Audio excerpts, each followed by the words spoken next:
Welcome to Mary's Eclectic Interests. My Halloween special will be 2 different food items from the Harry Potter movies. The first one will be pumpkin pasties, and the second will be pumpkin juice, followed by Kai interviewing Zuck, the werewolf, portrayed by Zeph. So let's get started. These recipes are from the unofficial Harry Potter cookbook. Our first recipe will be pumpkin pasties, or as some call it, pasties. And we're going to make the crust first. The ingredients you will need from left to right are 4 to 6 tablespoons of ice water. And then there's 1 1/4 cups of all-purpose flour, 5 tablespoons of cold butter cut into chunks, 3 tablespoons of vegetable shortening chilled and cut into chunks. And on the far right-hand side in the front is 1 tablespoon of granulated sugar and 1/4 teaspoon of salt. Instead of using all-purpose flour, I only had whole wheat flour, so that's what I've used. I suggest you do use the all-purpose flour because the wheat one is a heavier textured one and harder to roll out. It just doesn't work out as well. As you can see, I'm putting in the granulated sugar. I'm using raw sugar, and that's why it's brown. And I've also put in the salt. You noticed I used a whisk to bring together all those dry ingredients. Otherwise, it would just sit on the top. So I wanted to mix that up a little bit. Now next, I'm going to have to cut in the butter and the shortening. And this is because I don't have a large enough food processor to do anything like that. I'm just using a fork, and this is the way that they've done it for years before they had food processors. It doesn't take all that long, and I did make this video go a little faster. You can see I'm just zipping right along there. You notice that glass of water is still sitting there. Well, I don't need it right now, but later on down the line I'll have to moisten that pastry up, the dough up, so that it'll be easier to roll out. I was very disappointed when my video from the SD card, this is my backup video from a smaller movie camera, but the original one, the really good quality one, when I was transferring the data from the SD card over to my hard drive, something happened and it got lost, and it's not in the hard drive and it's not in the SD card. It came up with an error and it said, "Do you want to stop?" And I said, "Yes." And everything went poof and goodbye. So this is not exactly the view that I had. I had a better view. It came straight on. But this works out. And you see a little bit more of my kitchen. You can see how tiny it is. So here we go. We're getting this done little by little.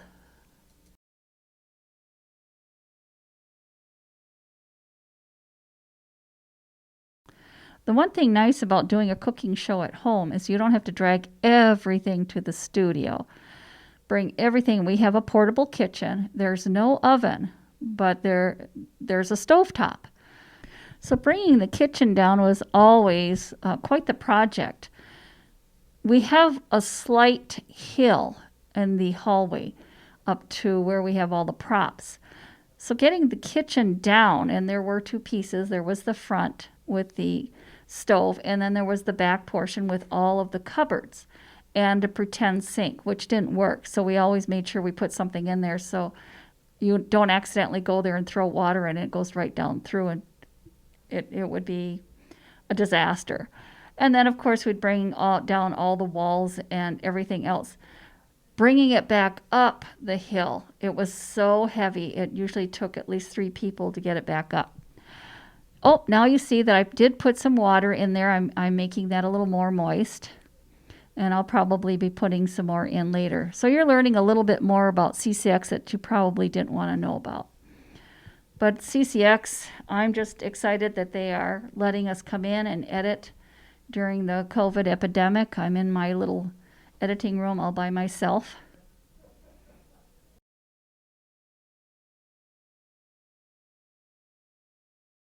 This is starting to look pretty good. I think, oh, a little bit more water. And the one thing it does make, because this is whole wheat, it makes a much heavier crust or pastry crust than I normally like.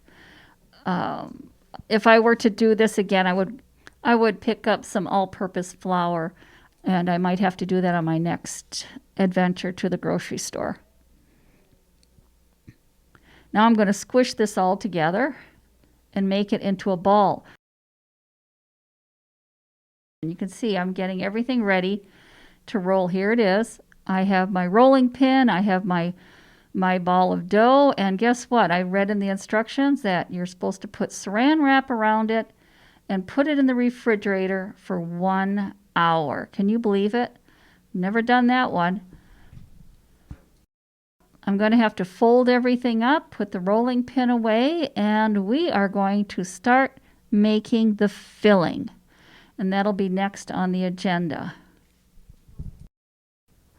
The filling will consist of 1 cup of canned pumpkin. And this is canned pumpkin, not pumpkin pie filling. Pumpkin pie filling comes with the spices in it. So again, you want 1 cup of canned pumpkin, 100% pumpkin. 1/4 cup of granulated sugar, 1/8 teaspoon of ground nutmeg, and 1/8 teaspoon of ground cinnamon.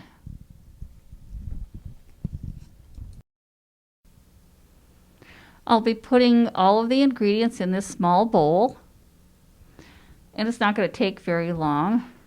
As you can see, there's only those few little ingredients. And again, I'm using raw sugar, and we're going to whisk that together. And of course, as you can see, I'm speeding this up. I transferred this into a glass bowl so you could see the pie filling better. Now I'm back, and as you'll notice, I have my pastry cloth out, my rolling pin. I'm getting some flour on it, and here comes our pastry pie crust here. I'm wondering if you could make this with some of the frozen pie crust that you purchased at the grocery store. It would be rather interesting to experiment with that. And as I said, also, it might have been a little bit easier going if I did get enriched whole wheat flour.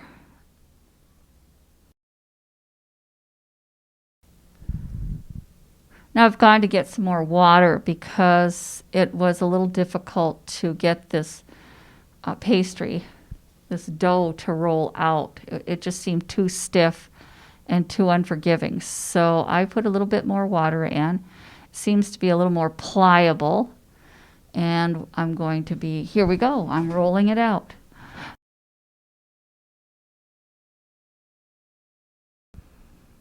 Over the years, I've tried all sorts of different rolling pins and different means of rolling dough. And then I came across this pastry cloth. I have no idea where I got it.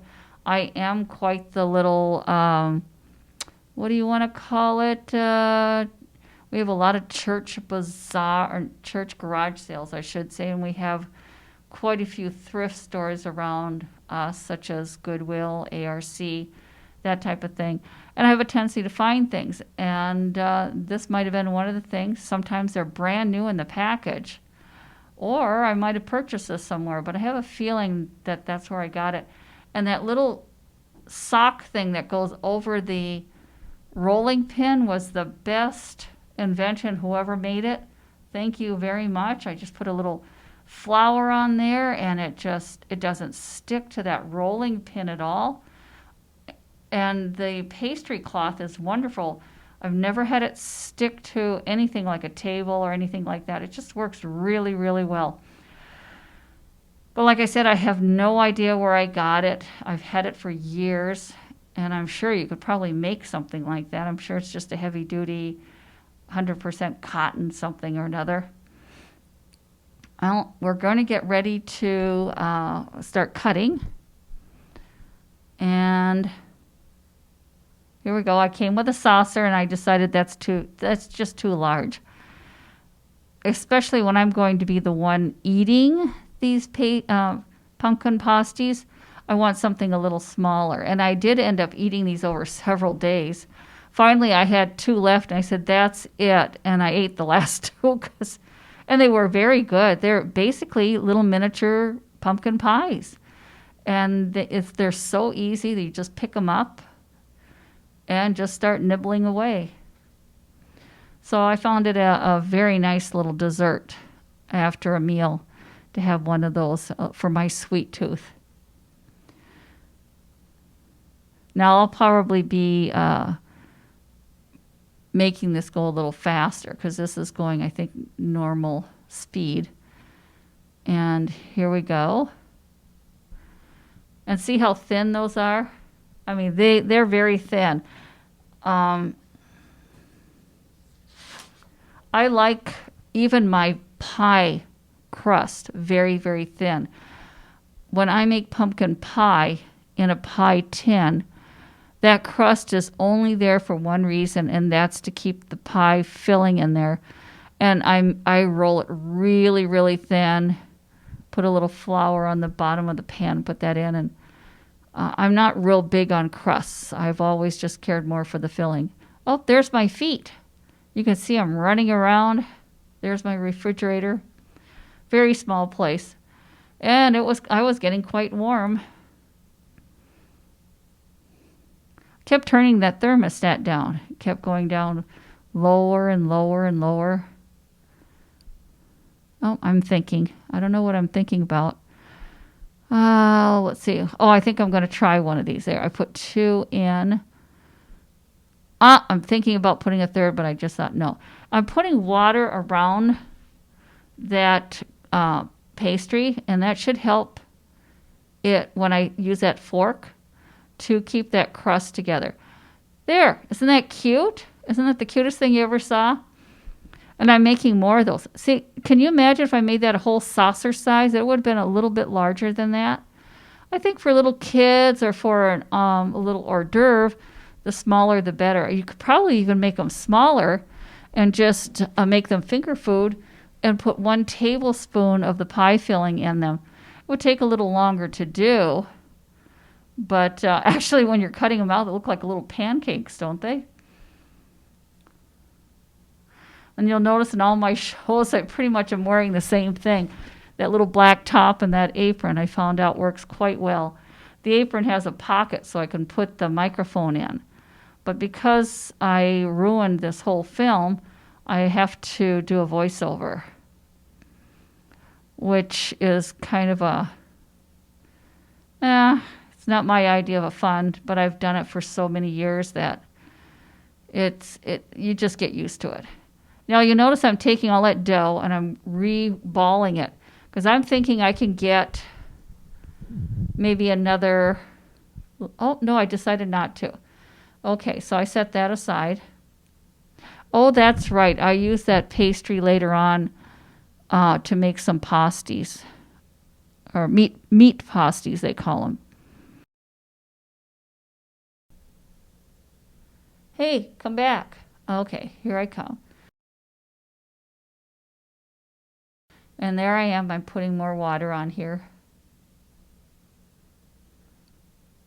And you'll see me doing this over and over again. Now I put this on a cookie sheet. And you can use parchment paper if you have some. That way, if any of that filling comes out, it won't end up on your cookie sheet. I'm one of those people that I don't like to... dishwashing is not my thing. So the less I spill in the oven and the less I do. Now that one, see, I put too much filling in. It's coming back out. There we go. And so with parchment paper on your cookie sheet, you'll avoid that issue. You just either throw the parchment paper. In my case, I have some sort of a special... I can't remember where I bought it from, but it's something you can use over and over again. Look I'm running out of pie filling. I'm starting to worry that there isn't enough for the next 2. Oh, that one ran over too. We have 2 more to go. I'm going to wipe everything off all the time because I don't want it to get on the back of those. See, I'm being smart now. Now I'm putting the water on first. And finally remember, do that first. Do that first.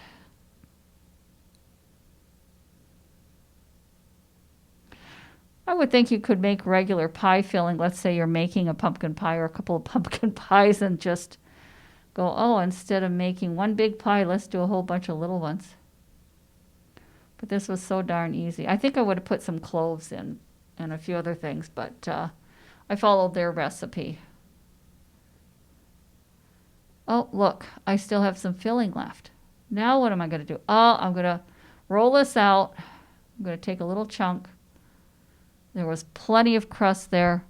I'm going to roll this out and make one more. I thought I made an extra one because it says it makes 6, and I know I made 7 and I ate one right after it came out of the oven.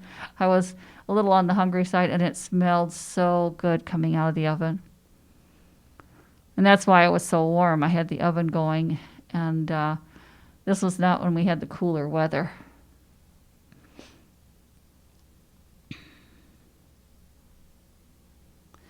And that's another thing I always look for when I go to garage sailing or church bazaars or thrift stores. I like aprons. And I have quite a few of them of different styles and different kinds. But this one I thought was rather nice, and it was soft. And it went with the black top. And not only that, it had a pocket so that I could put that down. That was the main thing. If there was a pocket, I could put that microphone in, and I lost all the audio from the large camera because that's where it was hooked into. And I'm going to try and get the last of this in. Come on, go, go, go. There we go.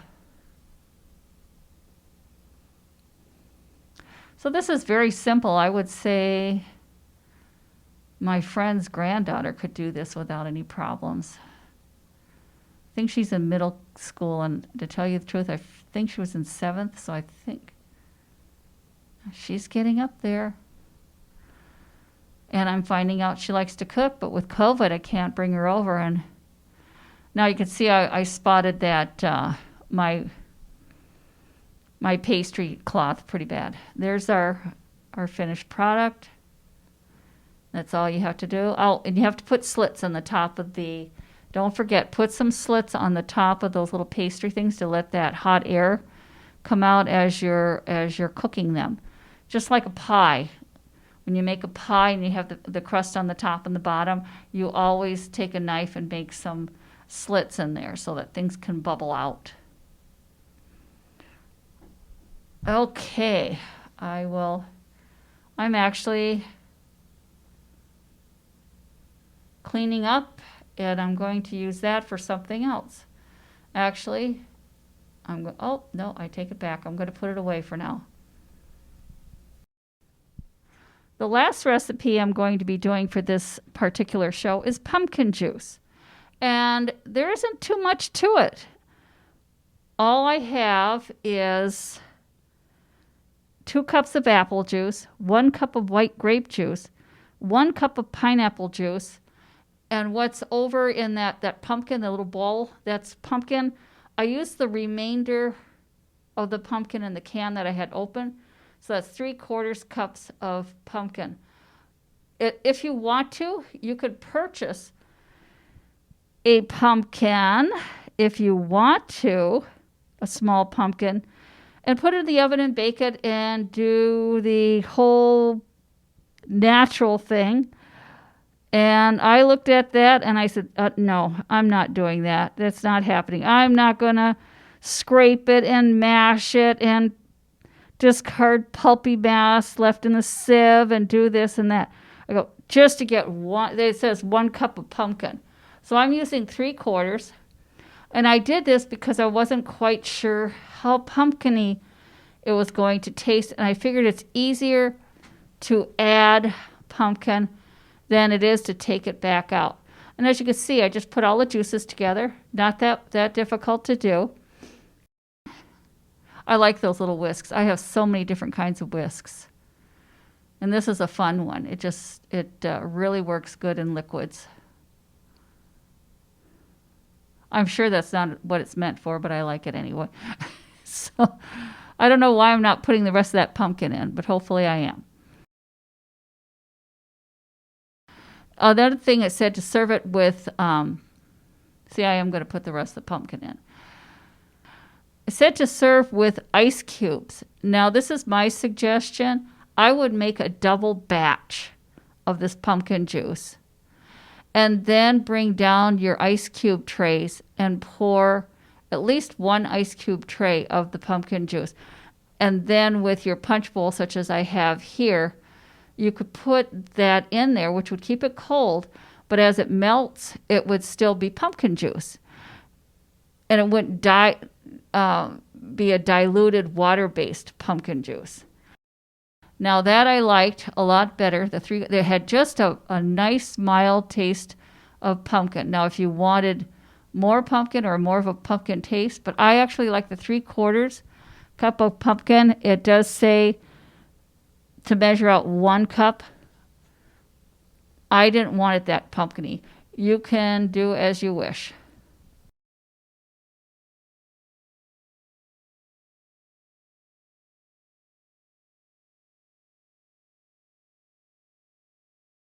Well, welcome to Mary's Eclectic Interest. In preparation for his interview with Zoc, the werewolf, Kai shows us how he plans on defending himself with the following moves. If you don't try those at home, you'll break a lamp or a pinky.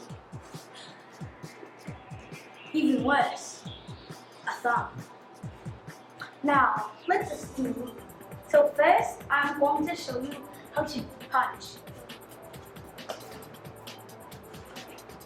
That is a punch.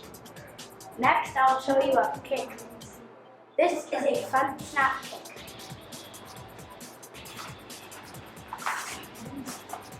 This is called a roundhouse kick. It's basically the same thing as a front snap kick, but sideways.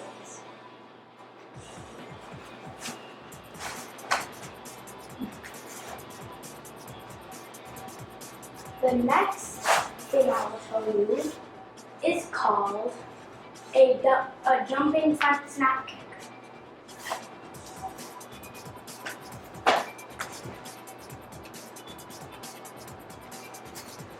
This is a double roundhouse kick.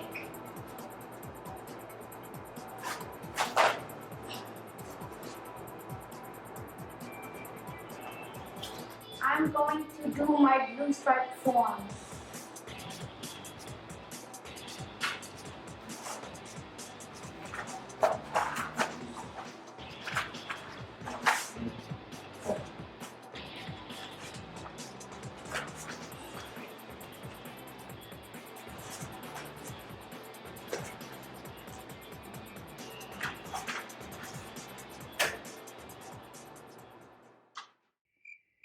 The cast and crew of Mary's Eclectic Interest has arrived at Zoc's home. As you can see, there's a full moon. The crickets are chirping, and we are hoping that our guarantees of safety will be honored. Kai, take it from here. Hi, my name is Kai, and today I'll be interviewing Zoc the werewolf. Yes? What is it like being a werewolf? Being a werewolf is very scary in this world. There's so many silver bullets around these days. Well, that's not very good. I know. So, what do you do being a werewolf? So mostly I just hunt and kill people such as yourself. Luckily, I'm not human food because I bathed in silver metallic stuff yesterday. So, You can't eat me why not? because I'm covered in metal. How is your inside? Oh, no. So, is it true that in movies werewolves are always the bad guy. Are you one of the bad guy werewolves? No, but I have started many action movies. Can you name some? Twilight, Okay. Any more? Alvin and the Chipmunks. Is there like a series, maybe one that starts with hotel? Oh yeah, Hotel Transylvania. Oh yeah. Who did you play again? Draft. But you're I know they put on special makeup. They said that I wasn't werewolfy enough to play the werewolf. It was weird. But you are a werewolf. Why are werewolves always the bad guy in like every werewolf movie? It's just full of misconceptions. It's like we're always gonna eat people. We're only gonna eat people if they don't give us food. Wouldn't the human be the food? Couldn't you just like eat bacon? Ugh, bacon is gross. How about werewolf meat? I'm no cannibal. So you only eat humans? Yeah. Well, maybe guards, please can I have the gun with the silver bullet just in case? Dad. Leave the guards. Kai, we have contact with the guards. They're okay. Let's do a wrap and head on out. We're gonna wrap it up with a rap. Yeah, we're gonna wrap this video. This This is is a thing up. werewolf rap. In the night I heard calling. I felt your curse, but I know there is no sound. It woke me up when I was Thank you all for watching, Yeah. and especially thank you, Zoc the werewolf here. Can I shake your hand? Who do you think you're saving? I didn't ask, Next person we'll be interviewing is Vampy the but on Vampire. these roads I forget that I exist, and I can't live under your command.